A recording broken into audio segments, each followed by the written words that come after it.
जय गुरुदेव। प्रणाम सभी को। निरोग जीवन के महत्वपूर्ण सूत्र अध्याय 6। खाते समय इन बातों का ध्यान रखें। आज का हमारा टॉपिक है जैसा अन्न वैसा मन।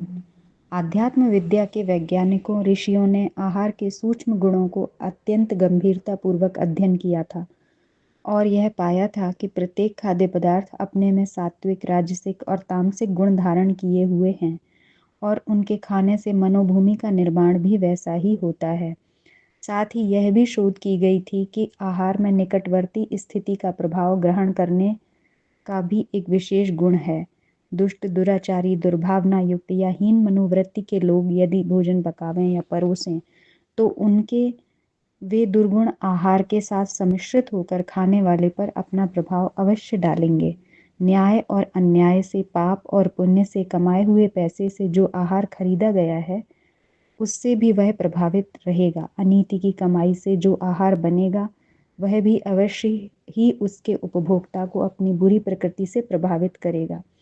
इन बातों पर भली प्रकार विचार करके उपनिषदों के ऋषियों ने साधक को सतोगुणी आहार ही अपनाने पर बहुत जोर दिया है। मद्य, मांस, प्याज, लहसुन, मसाले, चटपटे, उत्तेजक, नशीले, गरिष्ठ, बासी, बुसे, तमोगुणी प्रकृति के पदार्थ त्याग देने ही योग्य हैं।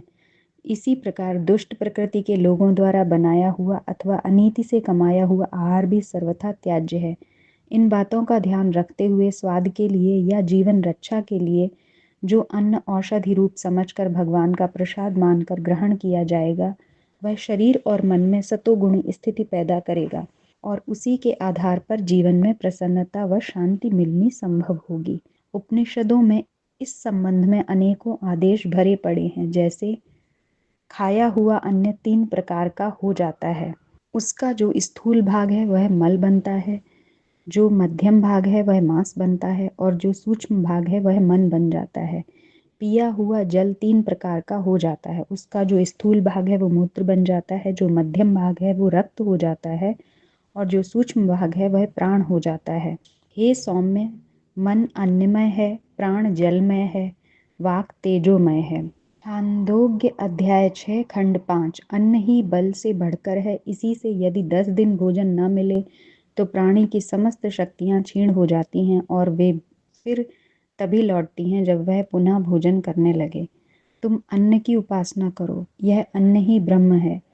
छांदोग्य अध्याय 6 खंड 9। आहार में अभक्ष्य त्याग देने से चित्त शुद्ध हो जाता है। आहार शुद्धि से चित्त की शुद्धि स्वयमेव ही हो जाती है। जब चित्त शुद्ध हो जाता है तो क्रम से ज्ञान हो जाता है और अज्ञान की ग्रंथियां टूटती जाती हैं। पाशुपत ब्राह्मोपनिषद आहार शुद्ध होने से अंतःकरण की शुद्धि होती है, अंतःकरण शुद्ध होने से भावना दृढ़ हो जाती है और भावना की स्थिरता से हृदय की समस्त गांठें खुल जाती हैं। छांदोग्य तैत्तिरीय उपनिषद में इस संबंध में अधिक प्रकाश डाला गया है और आत्म कल्याण के इच्छुकों को आहार शुद्धि का विशेष रूप से ध्यान रखने का निर्देश किया गया है। अन्नाद्वय प्रजा प्रजायन्ते यः काश्च पृथ्वी श्रितः अथो अन्ने नैव जीवन्ति अथे न दप्यन्त्यन्नताः। अन्नाहिं भूतानां ज्येष्ठं तस्मात् सर्वौषधयमुच्यते सर्वं वै ते अन्नमातुवन्ति येन्नं ब्रह्मोपासते।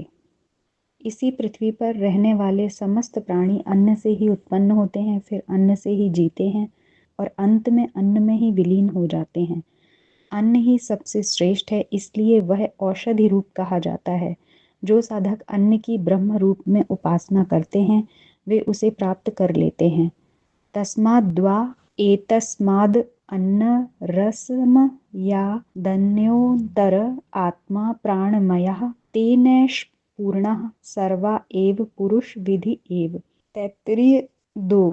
इस अन्न रसमय शरीर के भीतर जो प्राणमय पुरुष है वह अन्न से व्याप्त है। यह प्राणमय पुरुष ही आत्मा है। अन्नम न निन्द्यात् तद्व्रतं प्राणो व अन्नम शरीरमान्नादं प्राणे शरीरं प्रतिष्ठं शरीरे प्राणः प्रतिष्ठितः तदेत दन्न मन्ये प्रतिष्ठितं स य एतदन्न मन्ये प्रतिष्ठितं वेद प्रतिष्ठिति अन्नवान् नन्नो नन्नादो महान् भवति प्रजया पशुर्ब्रह्मा वर्चसेन महान कीर्त्या। अन्न की निंदा न करें, यह व्रत है। प्राण ही अन्न है, शरीर प्राण पर आधारित है, इसलिए वह अन्न में ही स्थित है। जो मनुष्य यह जान लेता है कि मैं अन्न में ही प्रतिष्ठित हूँ, वह प्रतिष्ठावान हो जाता है, अन्नवान हो जाता है, प्रजावान हो जाता है, पशुवान भी। वह ब्रह्म तेज से संपन्न होकर महान बनता है, कीर्ति से संपन्न होकर ही महान बनता है। आगे चलकर अष्टम अनुवाक में और निर्देश है, अन्नम न परिचक्षेत तद्व्रतम अन्नम बहुकुर्वीत तद्व्रतम। अन्न की अवहेलना न करें, यह व्रत है। अन्न को बहुत बढ़ावें, यह व्रत है। हावु हावु हावु अहमन्न महमन्न महमन्नम अहमन्ना दो अहम मन्नादो इह हम मन्नादः। आश्चर्य आश्चर्य आश्चर्य, मैं अन्न हूँ, मैं अन्न हूँ, मैं अन्न हूँ, मैं ही अन्न का भोक्ता हूँ, मैं ही अन्न का भोक्ता हूँ, मैं ही अन्न का भोक्ता हूँ। आहार शुद्धो सत्व शुद्धि सत्व शुद्धो ध्रुवा स्मृति स्मृति लभ्ये सर्वग्रंथीनां विप्र मोक्ष स्तरै मृदित कषाय तमस सस्पादश्यति भगवान सनत कुमारः। जब आहार शुद्ध होता है तब सत्व यानी अंतःकरण शुद्ध होता है। अंतःकरण शुद्ध होने पर विवेक बुद्धि ठीक काम करती है। उस विवेक से अज्ञान जन्य बंधन ग्रंथियां खुलती हैं, फिर परम तत्व का साक्षात्कार हो जाता है। यह ज्ञान नारद की भगवान सनत कुमार ने दिया। अथर्ववेद में अनुपयुक्त अन्न को त्याज्य ठहराया गया। प्राचीन काल में हर व्यक्ति आहार ग्रहण करने से पूर्व यह देखता था कि यह अन्न किस प्रकार के व्यक्ति द्वारा उपार्जित एवं निर्मित है।